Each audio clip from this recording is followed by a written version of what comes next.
Jai Maa. First of all gratitude for this wonderful place, which I have often felt that just as Matri Mandir is the soul of Auroville, this represents just the annex to the soul. Because as I'm sure many of us have the experience that as you enter into the secret sanctum sanctorum of the soul, you come across very beautiful flower gardens. That's one of the experiences through which you pass through, and this my feeling about this place since so many years. So it's a very special, wonderful place. This special blessing. Thank you for keeping this place the way it is. And the other feeling that I had as I entered of a very special day. It is a special day, but something very unusual. So I suppose that happy days are here again. uh, a word about Auroville. So, man has an individual side and a collective side. At least in this age, it's important. And Auroville, of course, as we know, is a grand experiment in the individual and the collective, harmonizing these two. It's extremely difficult. Um, Even in families, it is difficult. But the beauty that I felt here, it gives us the clue, the secret. And the clue and the secret is that when we center our life collectively around the highest aspiration, then eventually everything tends to fall in its place. Individual life also the same thing applies. Um, One is conflicted, one is in trouble, as long as we seesaw between the core aspiration.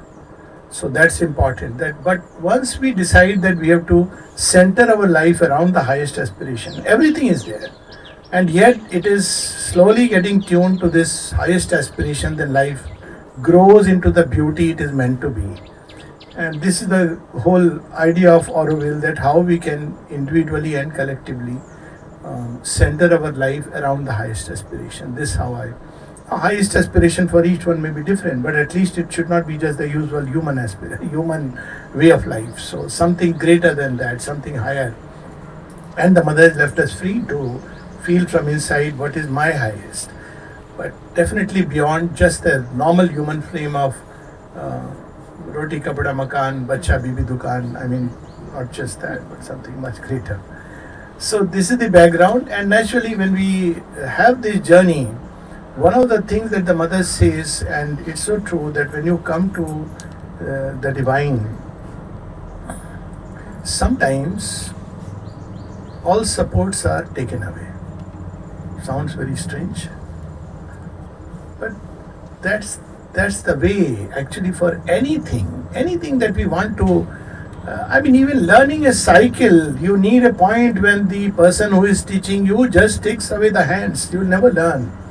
So all these supports of these so-called,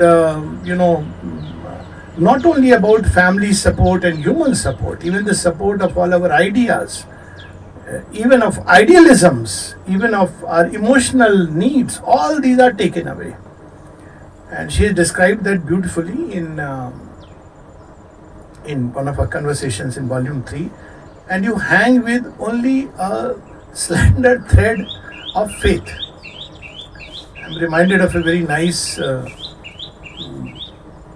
piece from Rabindranath Tagore. I'll see it in little bit in my broken Bengali and then translation. Because Bengali has this Bengali has a flavor. I am not a Bengali. I don't understand much, but this one is wonderful.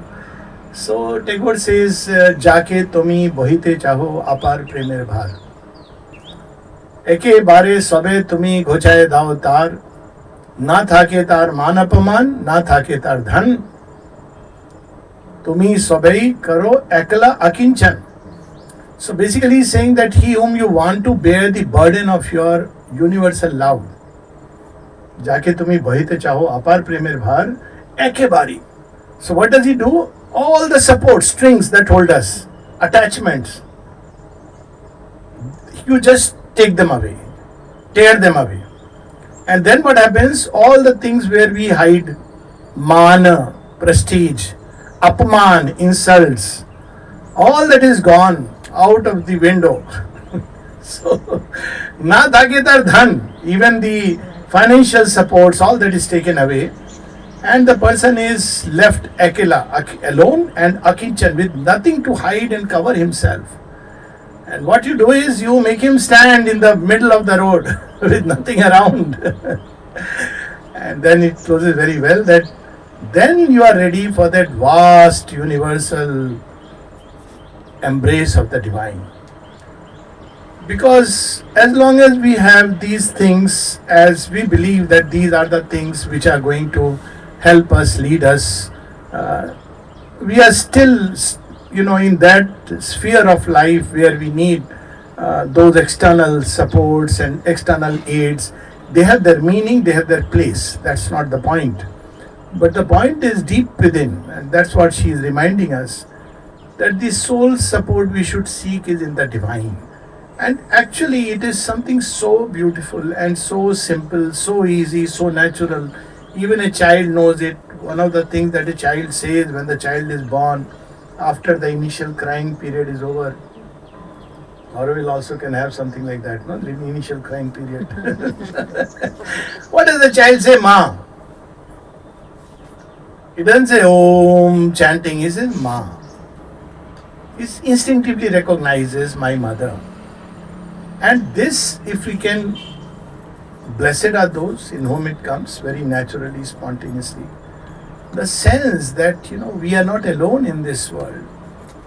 And frankly, in fact, it's well known in spiritual life that if you are not ready to be alone with the divine as your soul support, you're not really ready for the true spiritual life. This is not to say I must now shun everybody in my life and say I want to stay alone. It doesn't work like that. You may have everybody and yet your support is the divine. And it's a phase towards which the divine takes us through all the experiences of life are ultimately meant to take us to that point. And if they have, as I remember a conference in Singapore, someone, a very rich businessman who was doing very well in life, at 70, he got up and said, basically, my life has been very happy, very hunky-dory, everything is wonderful. So, what does it mean? So, the speaker there, he was from Odisha, very well-known person, he suddenly made a remark. It looked odd, but it is true. He said, maybe the divine has not yet looked at you. Which sounded very, very strange. And the mother would say, ask of his chosen ones. Ask of his chosen one. Yes, there is laughter, there is joy, but they have crossed their own little or big rivers of tears. So when you cross, then yes, you open to that vast. Because as long as we are seeking support in the ego, we can never experience the delight of that vastness, that freedom. It's just not possible because we are closing ourselves in a very small little comfort zone, safety zones, which are okay. But the day we open into that vast consciousness, then life begins actually. Then we realize that when we are small, seeking our little happiness from someone, then basically we are simultaneously opening the doors of sorrow also, because now it's all dependent on that someone. Again, we can have someone, anyone, everyone in life, that's not the issue. But when we seek from this particular someone, this particular circumstance, immediately we become dependent, we become almost a slave to whatever our outer life is.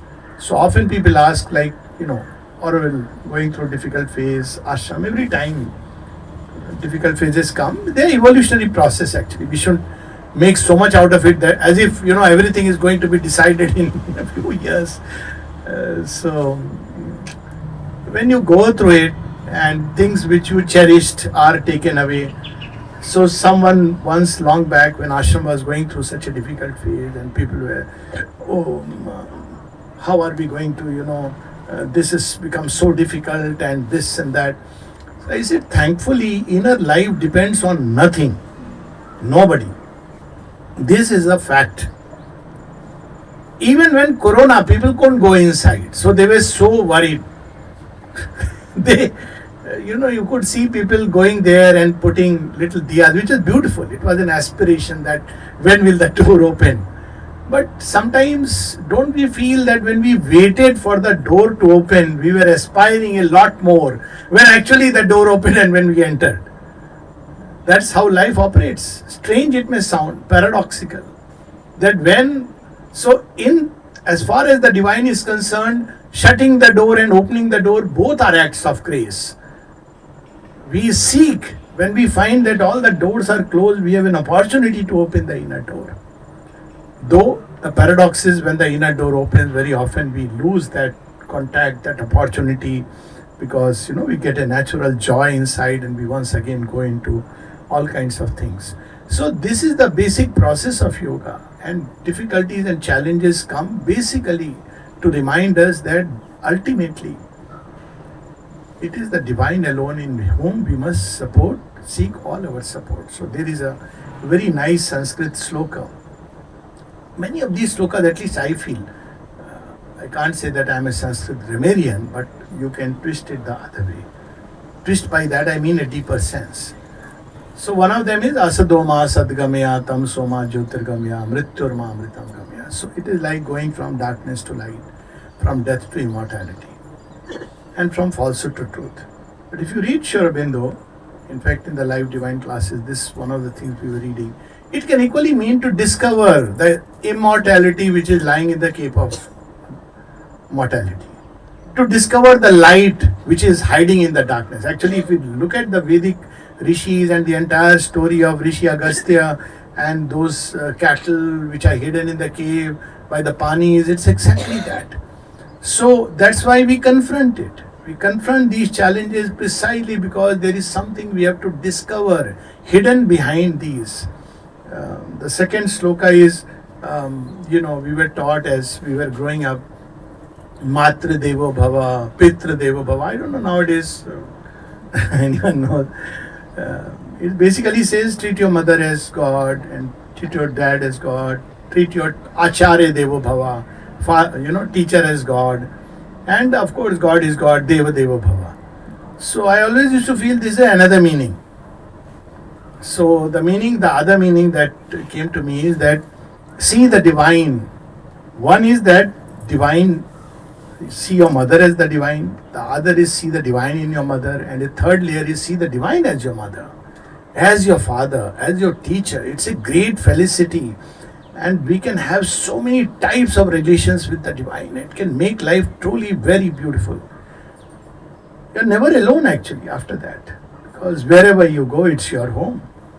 Of course, don't tell this because people get scared. Once I mentioned in USA, I am feeling very much at home. Then I said, don't worry, I am going back after 2 days. Of course, very nice people, but he is treating it like his home. So people think home means now. So I had to explain wherever I go, that also will be home. So it's not that. It makes life so wonderful. Often I have wondered that it's something so simple, so straight, and it's not on any, it doesn't depend on any outer circumstances. Of course, you have to have a place where you live.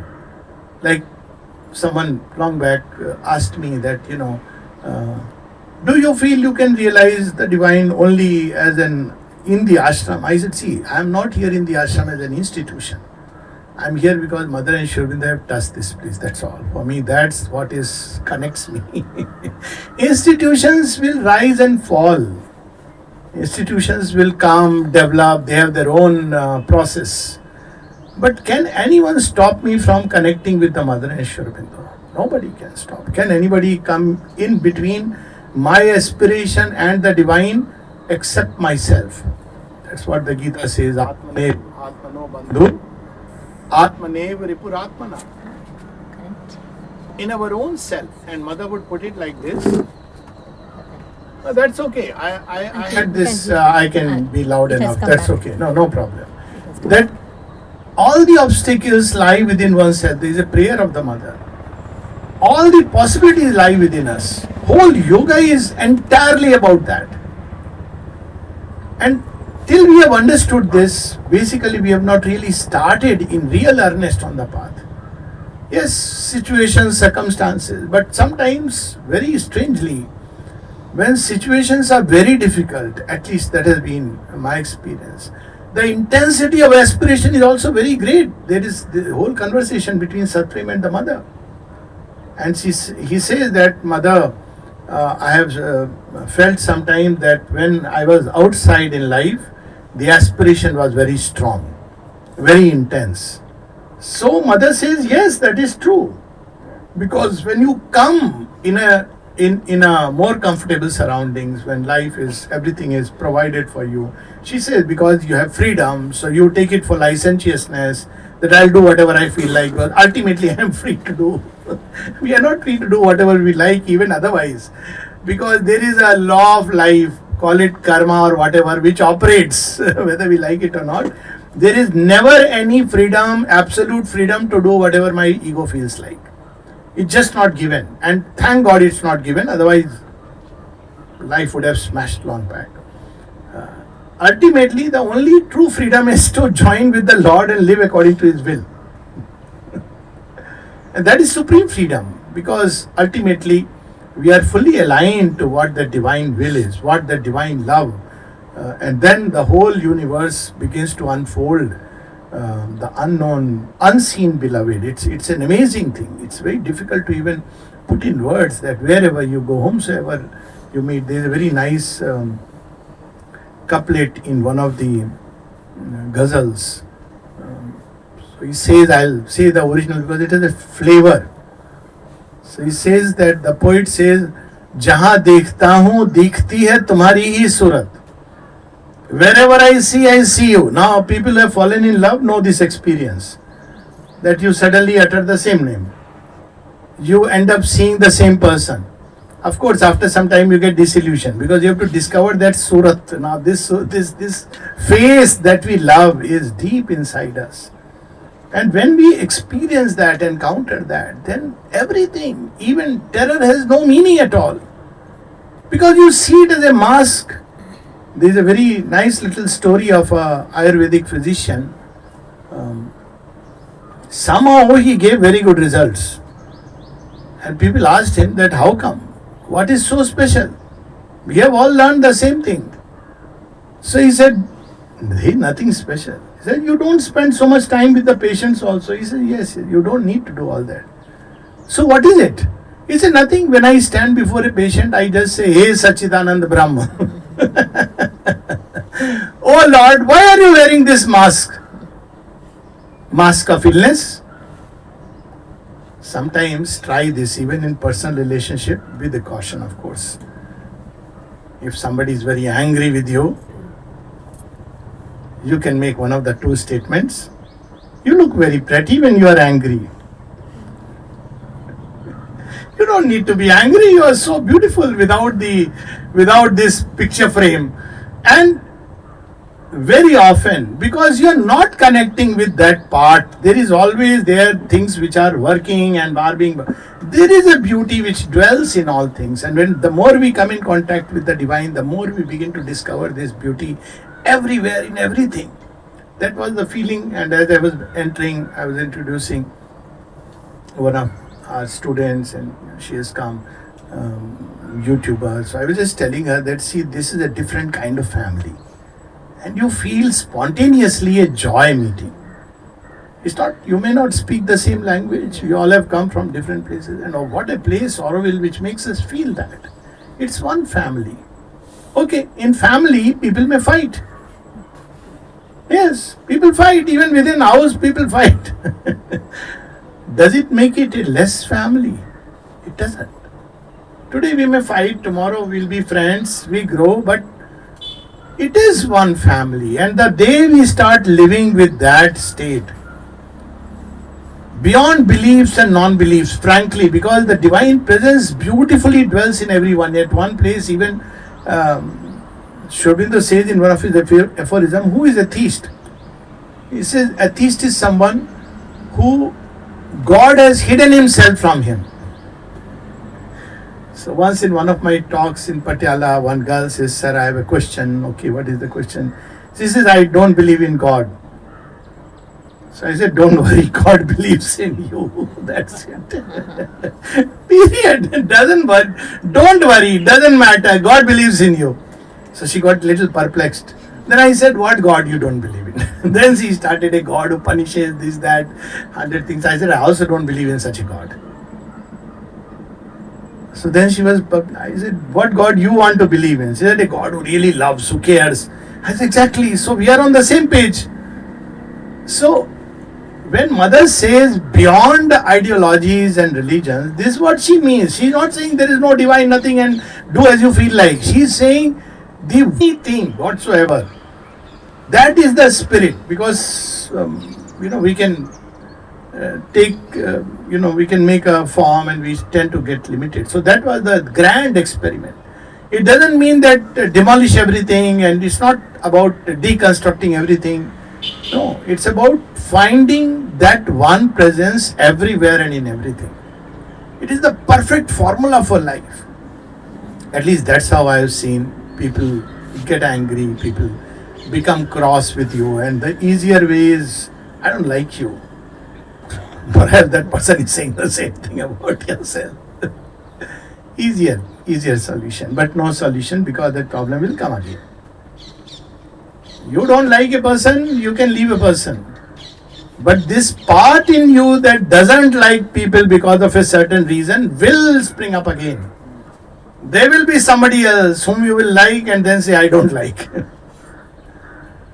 But the other way is, well, there is a surface consciousness in which things must change right up to the surface. That Shri said that. But there is this divine presence dwelling within each one. Can I connect with that? And it's really speaking not difficult to connect with that. This is my own feeling. We should want to connect with that. We should go behind all that is happening. There is anger being thrown. There are all kinds of things flying around. When we connect. And sometimes we see very paradoxically, I don't know, this is an experience which I'm sure many people would have had. I have had that you're fighting when actually both of you are wanting the same thing, only your way is different. That's the only thing.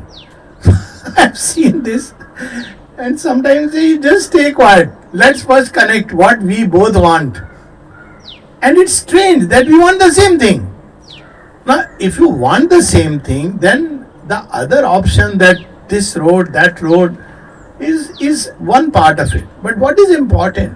Many times when ideologues fight, so sometimes I ask them, Bhaiya, chahte kya ho? What do you want? You want the world to become a better place? Yes. Then that's it. Stay with that. Don't get attached so much to the ideology.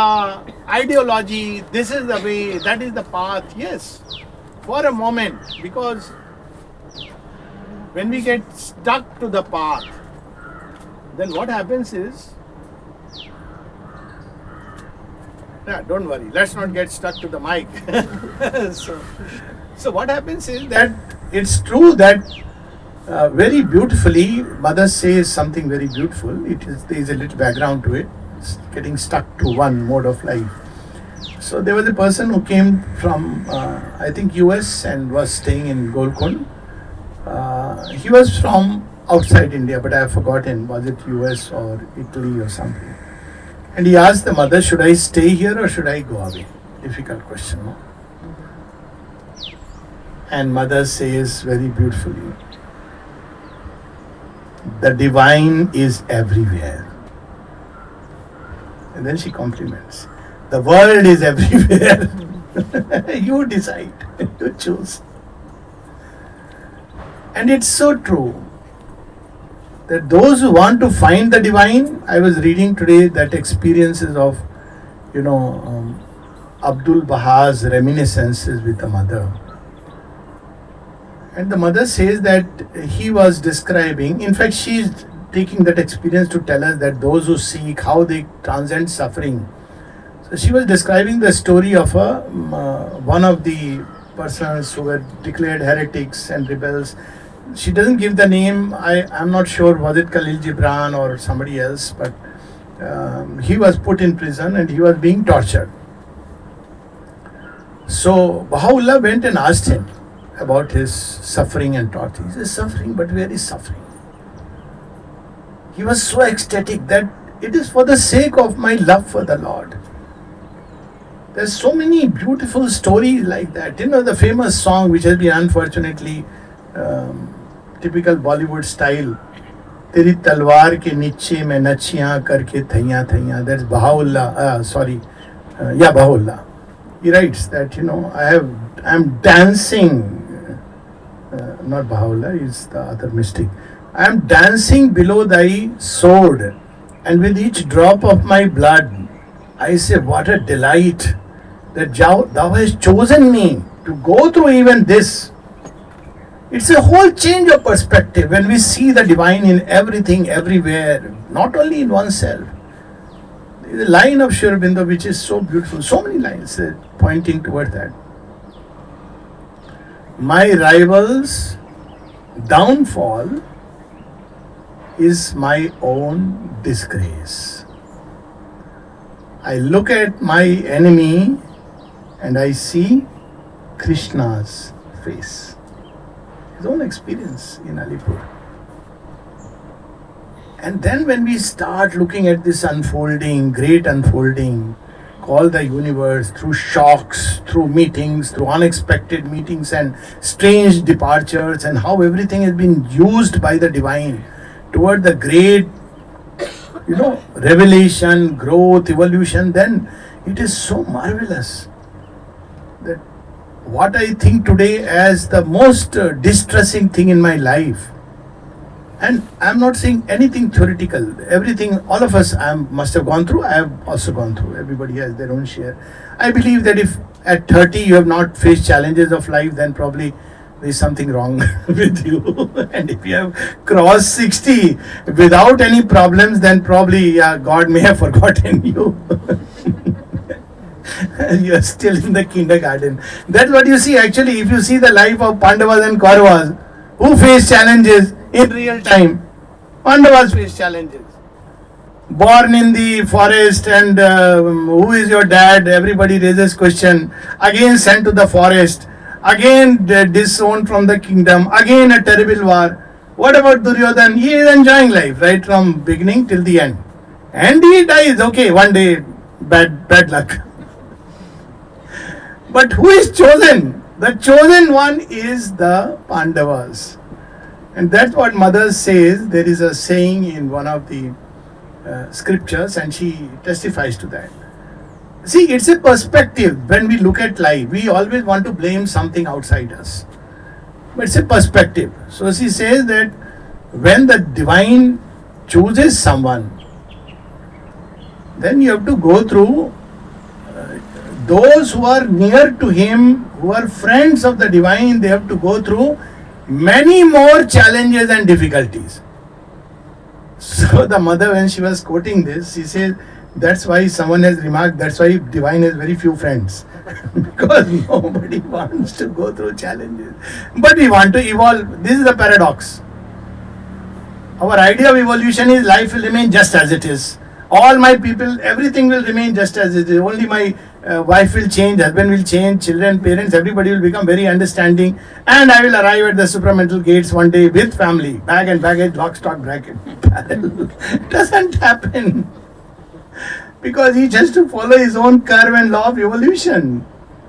And even when two people are in the same aspiration, and I have so many beautiful families, I know one of them who was telling me, whom I thought are a couple whom I thought are brother and sister. I came to know just few days back that they are married to each other. And how I came to know is because the man mentioned, actually except for our turning towards mother, we have nothing in common. I said, oh, are you married? He said, yes. I said, see, that's how the divine works. So he laughed. He said, boy, what do you mean? I said, he puts two people together as a challenge. Now you evolve. See me. And if you can see the divine, even in that, life becomes beautiful. But we want an easy way out. So when it is said, seek support only in the divine, it's not about cutting ourselves off and sitting in meditation and forgetting the world because it is very painful, dukkha, ye sansar, you know that That's not the attitude behind it. The attitude behind it is, the idea behind it is that there is a frontal appearance of things which is not very comfortable. Not necessarily because our feeling is true, because a lot of reactions are because of the ego. Now that's a long story. Not necessarily because it's as you know, one of the stories of the mother when she is going in the car and suddenly a cobra slithers inside. The door was not yet closed. The only thing I learned from this story was close your door as soon as you get in the car. So when the cobra comes in and it raises the hood and is in front of mother. And who was sitting next to her is Pranabda, the warrior spirit. But mother is there. So she looks at the cobra intently. And then after a while it comes down and slithers away. Then he asks the mother, why did you allow? So mother says, I am the mother. What a story which, is so humbling story. We like, dislike, we love and hate. And I feel as long as one is capable of hating, one never knows how to love. Because if you really love, there cannot be hate in any. Because you will have people of different kinds and sometimes extreme challenges just to bring out that deeper universal love. I do feel Auroville is one such place. Ashram is also one such place where you feel, except that in the ashram we have such a big external support of Mother and Sri Aurobindo's presence. It makes a big difference. Here the presence is there, but in a very different way because the purpose is different. And you have to take it as a challenge that, so seek support doesn't mean I'll cut off from life and seek support inside the divine. I'll go through life. And in every phase, every form, every challenge, every difficulty, I'll seek to see the divine intent within it, the divine presence within it, the divine working, the divine grace working within me to free me of my own many knots in which we are tied. And then life becomes truly beautiful, as Sri Aurobindo says, and all grows beautiful because thou art. So this seeking support is not about cutting off the world. It's about widening oneself and seeking support. In fact, seeking the divine, not only in oneself, but in everyone. And when he loves us most, when most he loves, there is a line in Savitri with which I'll stop, and then if there is any questions. When Savitri is given the boon, and among the boons, one of the things, she is called as the beautiful slave of God. Later on, Mother read it as powerful slave of God. And she is told, my fiercest masks shall my greatest attractions bring. Things which are terrible, things which are abominable, things which I hate, we have to learn to see. And Indian thought knew this intuitively. That's why we have the worship of Kali as mother. And there are so many stories of Kali of that kind. If you look at her form, no way you can say this is what I... But to love Kali as mother, what is she doing? She is destroying. Seems a reckless wild dance. And if one can still love the divine mother in that, then one can say one is ready for love. That's why Sri Aurobindo speaks of Mahakali as the goddess of intense love. Out of the deep, intense love, she sometimes snatches away all outer support. So when everything in our life is taken away, that means now all the stars have set, the fires are gone, now only thou. He wants to meet us. There is a moment of rendezvous with the Divine Mother, all alone, in the secrecy of the night. There is a last two lines from another ghazal, then I'll stop. The poet is invoking the divine. How is he invoking? It's thick of night, stars have set. And olden days we had the fire, and last thing to be put off was the fire. Because you may need it something. So when fires are put off, the lantern is put off, means now there is night. Now of course we have easy way out. But even now the last light which you want to put off. So he says, Sab nakhat ama ke doob gaye. All these stars have set in the horizons. By set I mean you can't see them. Very early morning you'll get that, or before the morning. Then he says, Sara Akash tumhara hai. Come, O Mother, come, O Lord. The whole sky is yours. All my supports have been taken away from me. Now you come, because the whole sky is welcoming you in the thick of the night. And if you can have that attitude, the divine is not only he who gives, but divine, his love is not less, as Shobinda says, nor less he loves when most he strikes. Then we are really ready for that direct entry. Because after that there is no fear. Fear and God don't go together. This even described, even Sikh scripture will say, as they describe Ek, Omkar, Satnam, then what is the next? Next is Nirbhayo. The sign that one is close to the divine is that there is fear of nothing. Neither death, nor prestige, nor this, nor that. Fear and the divine don't go together. When fear is gone, that's the time when the full effulgence of the Lord is seen and experienced. I mean, it's a beautiful subject. I could just go on. But thank you so much. It's a very special day. And endless love of Mother. If there is anything we can, of course, take up. So anybody has any question? Or any answers? Anything anybody wants to add? After all, we are all questionnaires and answers. It's not like, yeah.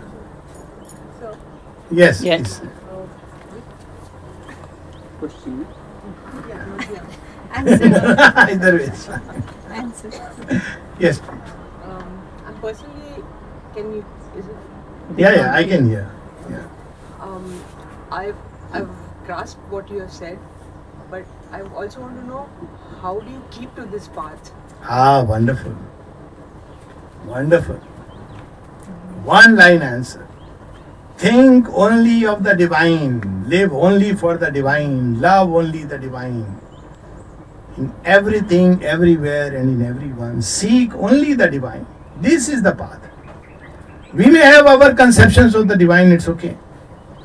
That's where I was saying that what Mother said, freedom from religions, is not freedom from the divine. This is the mistake that people make. She made it very clear, we are willing servitors of the divine.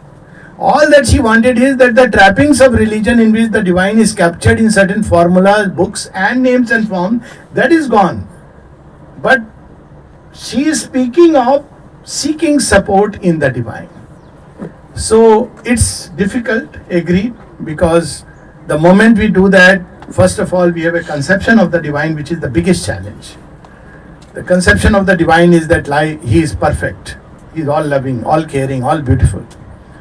But life in its frontal appearance doesn't give that shape. So it's very challenging, and this is the whole subject we are taking now in the life divine. So people even declared that all this is illusion. Or they try to justify the divine by passing it on man's karma. But divine can't escape his responsibility. He can't say it's your karma after starting the ball rolling. Shobinda gives us the most perfect answer, and my simple take, leaving aside the philosophy and other things about it. Okay, whatever be the reason, appearances are very terrible, and difficult, challenging. What are you going to do except going back to the divine? Some people take the other attitude. Why the mother is cruel? Why she is making me? This is the one. Now I'm not going into the metaphysics of it, that the divine mother, the lower nature, all that, the forces which have come into being. But the point is that if the Vasuki, who is in the Shiva's throat, why he is there? Shiva, he could have put him anywhere. No, he is putting him in the throat, around his neck. Shiva is sitting in trance. So you go to meet Shiva, first you will meet Vasuki. Vasuki doesn't go in trance. He is alert, watching. So you are caught between Vasuki and Shiva. Shiva is sitting quietly. So you have to get past that fear. And that's a very challenging task. Of course, the solution which Sri Aurobindo has given is go with the Divine Mother. So if you go with Mata Parvati, I am using a meta or image from the Indian thought. If you go with Mother Parvati, then Vasuki or anybody does nothing. Because they all know her. She is not going into trance. She is always alert, awake. So the same thing applies here. That the frontal appearances of life can be very terrible. They challenge all our conceptions of the divine. But problem is, instead of widening our conception or deepening them, we take it that my conceptions are right, and if I see life is like that, that means there is no divine, which is where we need to understand that perhaps my conceptions are not right. Once I went through, all of us go through, I'm just sharing because I can share what I've gone through. So very challenging, something happened, something always keeps happening in life. So I wrote a 35-page letter to the mother. Even teardrop, those days. So mother, and always somebody else was there who was the problem creator. Victim mentality.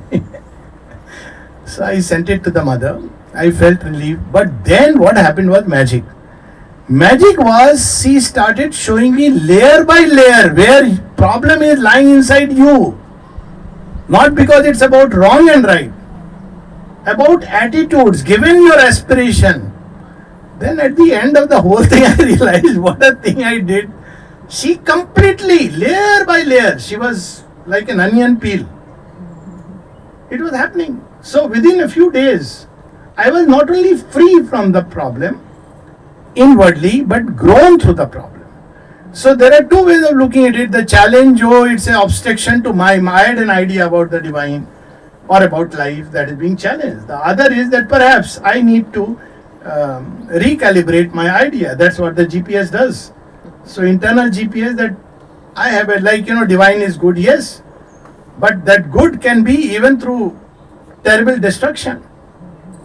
So I have clubbed two things. He is good means he will just keep preserving, let us say, my my comfort zones.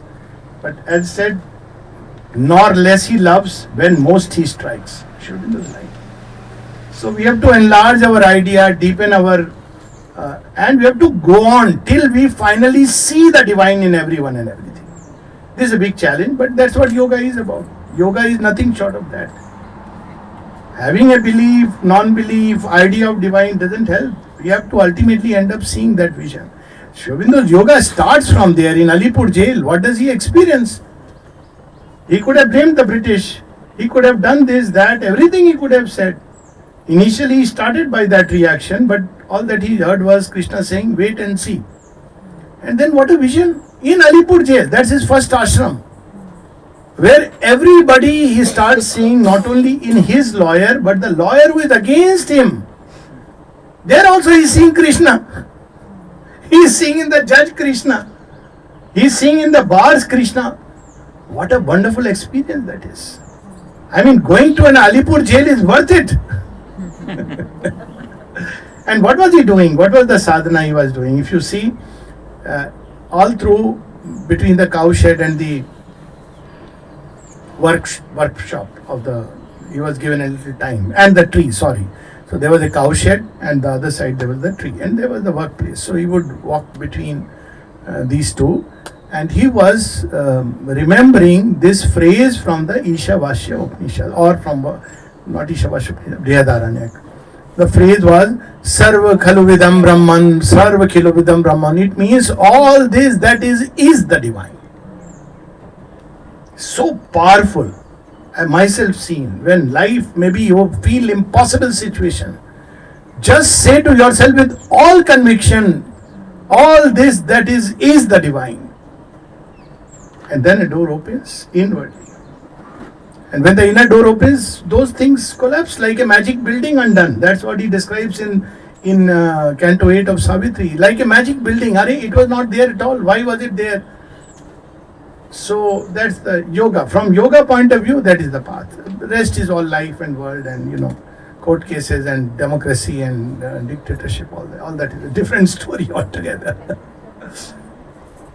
Yeah. Alok, while listening to you, one quote from the mother came to me, saying that, it is a favorite to me too, is that be grateful to all the audience because they are the shortest to the divine.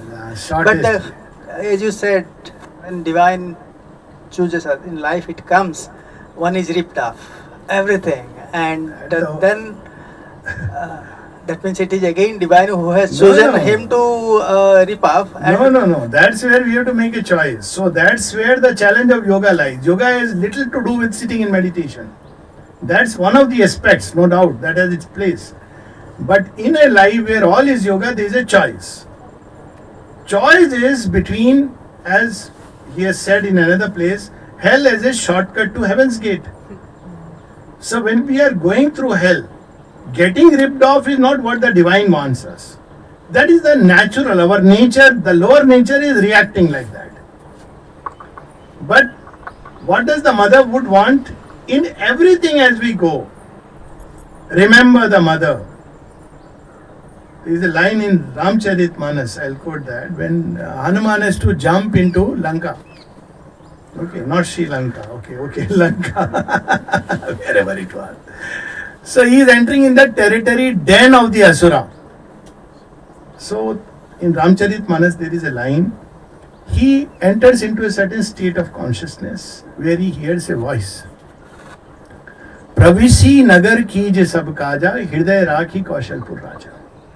Enter this city of darkness. Of darkness is, I am just adding. In the context it's obvious. Do everything that you are meant to do there, but keep in your heart always the Lord whom you love. Kaushalpur Raja, in his context is Rama, but it applies to everyone, that keep in your heart the divine. Go through everything. Ripped off means, that's why samatha is the first fundamental practice in yoga. And he will make sure, without samatha, the divine action is impossible. Jnana yoga, you don't need samatha. Bhakti yoga, you don't need samatha. Because it's about discovering the divine within. But wherever there is the yoga of divine action, the Gita and Sri Aurobindo, if you read the Gita and you see the synthesis of yoga, maximum chapters are on equanimity. It's the basis. It comes everywhere. In all the yogas it comes. Because as long as I believe in my presumptuousness that I am right and all that I think, feel, know is right, it's not yet, the real journey has not become. We have to start with that humility that all that I may have known, believed, thought, I don't know what is really true. That's the story of Socrates, no? When everybody is given the prize by, there is a oracle of Delphi that he is the most wise man in all of Greece. So not Greece is a later word, no? They used to call it after the name of Helen. Even now, Greeks feel better. You can't call Greece is like Helen of Troy, who was none else but Divine Mother's Anshavatar. So he says, but I don't know anything. Why has the Delphi oracle said this? So he asks everybody, all the scientists, lawyers, businessmen. He says, now I know. Nobody knows anything, but at least I know that I don't know anything. Humility is the first condition. The moment I believe, I know it all. It's not about you are right or wrong. That's not the issue being discussed at all. Because God works through everything. That's why in this creation, everything in a way is justified. He works through everything. He doesn't care about, right, wrong is a moral concept and judgmental. No, you have to go beyond it. So the moment we practice equanimity in the face of contrary appearances and at every level, and there is no time when we can say there is sufficient equanimity. The more we grow in equanimity, the more the divine action flows through us. As simple as that. And that is the first lesson to Arjun. Yeah, second part of my question is Yes. whether the divine doesn't rip off, it's fine, but the situation comes that one is ripped off, and that situation is a blessing for that person. I have more than one example that then Yes. something again flows, rushes to him, Yes. and the things happen. But then, is it not that the divine or the universe has chosen that person to go through this phase to become something? It's a not big the program? divine that chooses in one sense. See, both things are true. If you go to the highest level, our least stumblings are foreseen about. That's one part. But there is a relative free choice given to man. Relative. It's not absolute in the sense that you will ultimately end up where you are meant to be. You may get ripped off, you may go through it, not go through it. It's a relative freedom. Also because part of the play, because if you play with puppets, puppets don't grow. That's the problem between AI and human beings. I mean, I don't know, maybe they'll have tomorrow AI which may develop into whatever. But human beings are meant to collaborate in the process. That's why the whole yoga. So it's not like divine has chosen everything, while it may be true at a most absolute level, but it's better to take it that I have to make a choice between my attitudes. So what should be the attitude? We often make a outer goal as an end point because of certain problems in the situation. But we should make an inner goal. What will bring me closer to the Divine Mother? That's all. Then the answer will be very obvious. It may be going through difficulty, it may be taking a break, it may be going, changing outwardly. What will make me grow closer to the Divine Mother? Because that is the real work. Through whatever outer things, and what others are doing is a different story. That will summarize it. Yes, please. Yeah. Attends.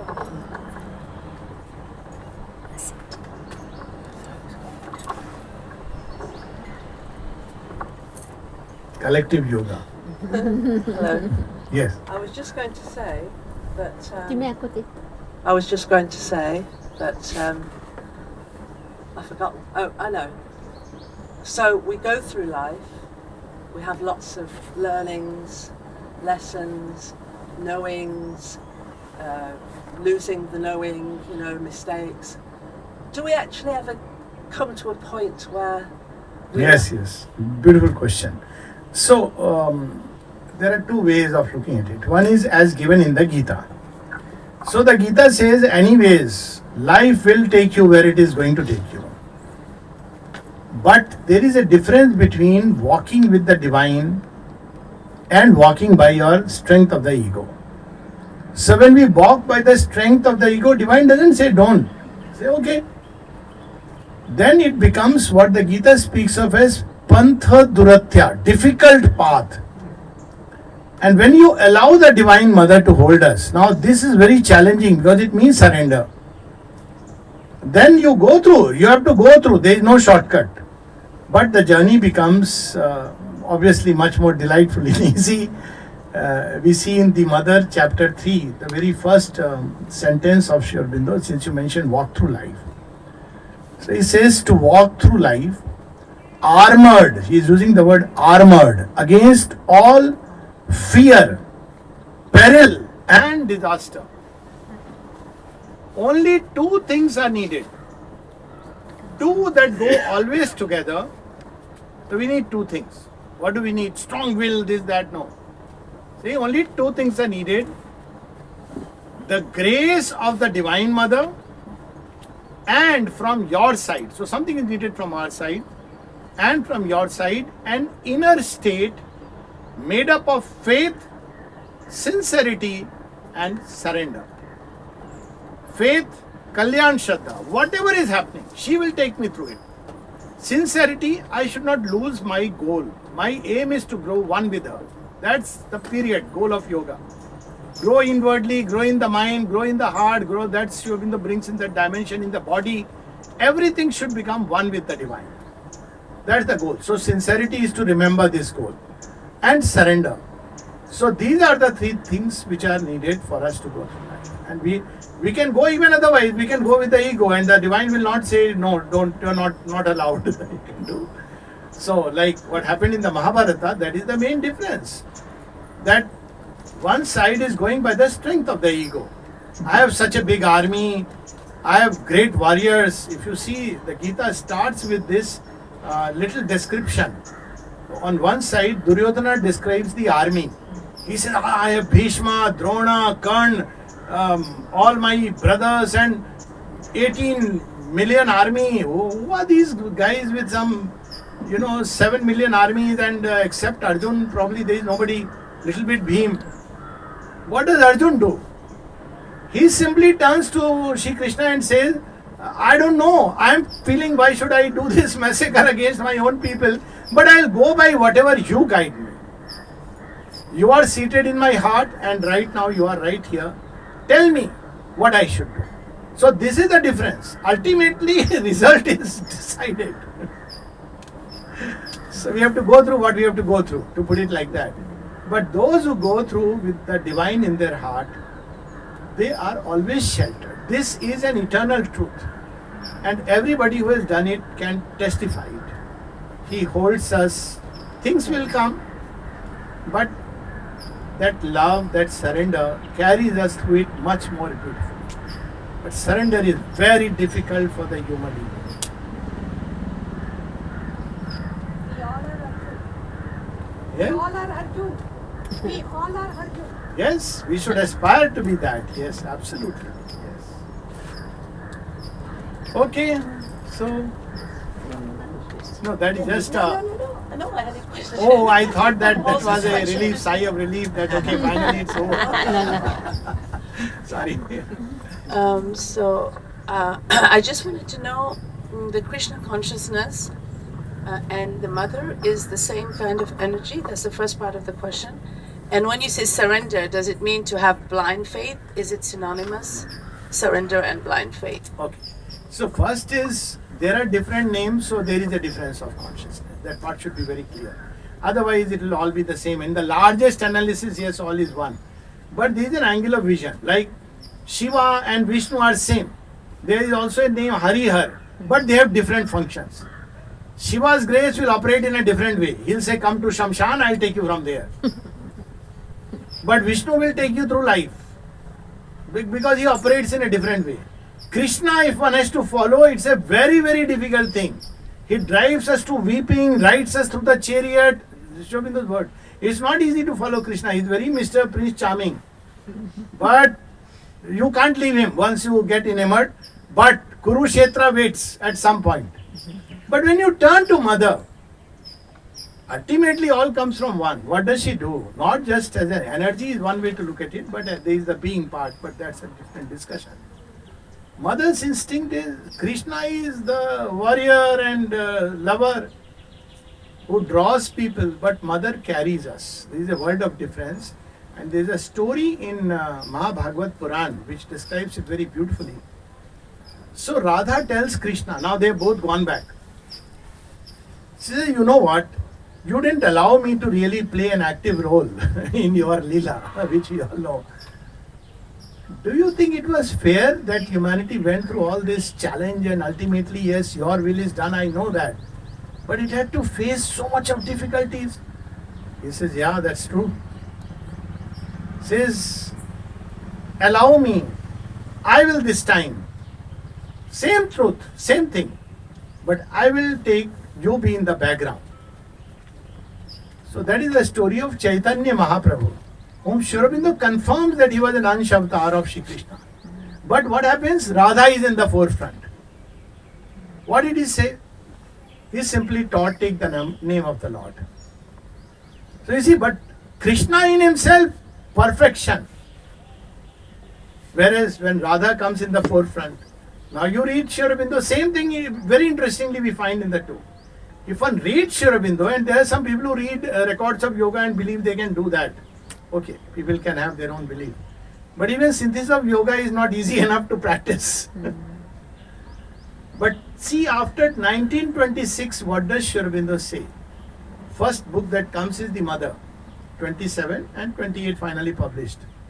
Then his letters speak about open to the mother, surrender to the mother, remember the mother, know that the mother loves you. Of course, you have to do your aspect. He is not saying you can do any kind of life, but the yoga becomes a lot more easy. So while at one level everything is one, why only Krishna, Christ, Allah, whoever you call, they are all one, and ultimately in that ultimate. But there is an angle through which one approaches. In that angle, Krishna is very exacting because he is the master of perfection of earthly life. Shiva can be tremendously powerful, but tremendously, you have to destroy the ego. There is no Shiva. Shiva starts his journey beyond Samshan. Put the ashes, come. You want to come with me? Come. So where do I meet you? Come to the Samshan, die to the ego and I'll take you. That's what happened in real life interaction of Mother with Shiva. He said, I want to help you in the work, but I will not take a human body. So the mother asked him that, okay, how will you help? He said, I can break the ego. He is expert at that, but it will be too sudden, too swift. But the Divine Mother takes us literally, when people ask the Divine Mother once, Mother, what should we expect from you? This is a word nobody else has spoken in the entire. Even Shri Krishna says, Sarva dharman parityajya mamekam sharanam vraja. Abandon all dharmas, take refuge in me alone. Then he says that aham tva sarva papebhyo mokshishami masucha. But what does the mother say? Mother, what should we expect from you? She says everything. It's so powerful, Mother, what do you expect from us? The disciple is not sure whether she has got the question right. Mother, what should we expect from you? She said, nothing. Then he's not sure whether he's got it right. So he asks again, not human beings, not twisting the question.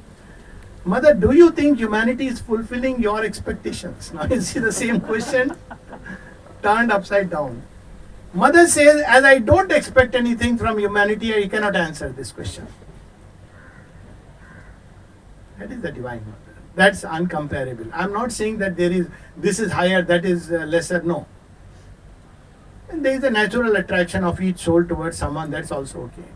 Also, divine is not just energy. This is something very fundamental, and there is a logic given to it. The logic comes in Bhagavad Puran, but otherwise also, I used to have this logic, this question. That if it's just energy, we have a personality. What is the origin of this personality? That's where Mayavad comes in. It's just an energy. But Bhagavad says there is a divine personality, divine sense, divine mind, divine heart, which is what Sri Aurobindo also said. From which this has been derived lower, because nothing has arisen de novo. And this can be transmuted into that. Because otherwise there is no logic why we are embodied with a mind, of course a struggling mind, a foolish mind, which we think we are very intelligent, that's different. We have a heart which beats behind the rib cage. We fall in love, we feel sorry, we develop hate. So all this owes itself in its origin to the divine personality. That's why it goes so much that even in the Vedas there is a word, Sa Purusha Evascha. So when it describes in the Purush Sukta in the Veda about the divine, it describes him as a Purusha, as a face, as a chest, as hands. It's not just a figure.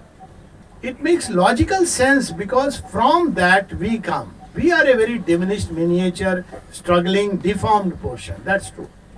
But this deformity can be set right. Because otherwise if he is energy, then the only hope for me is liberation.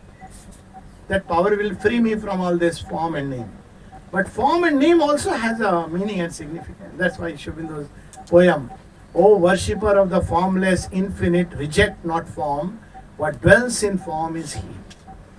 But that is the challenge, to love the form not for the sake of the ego, but because of the divine presence. It will change life completely, even in our personal relationship. Okay, so I think Jai Ma, thank you so much for this wonderful moment. Yeah, we can just say Jai Ma. That's it. Thanks note is not needed. All is mother. Yeah, so we hope that you all carries that energy and beauty around with the love, surrender and courage. Thank you everyone. And gratitude to all.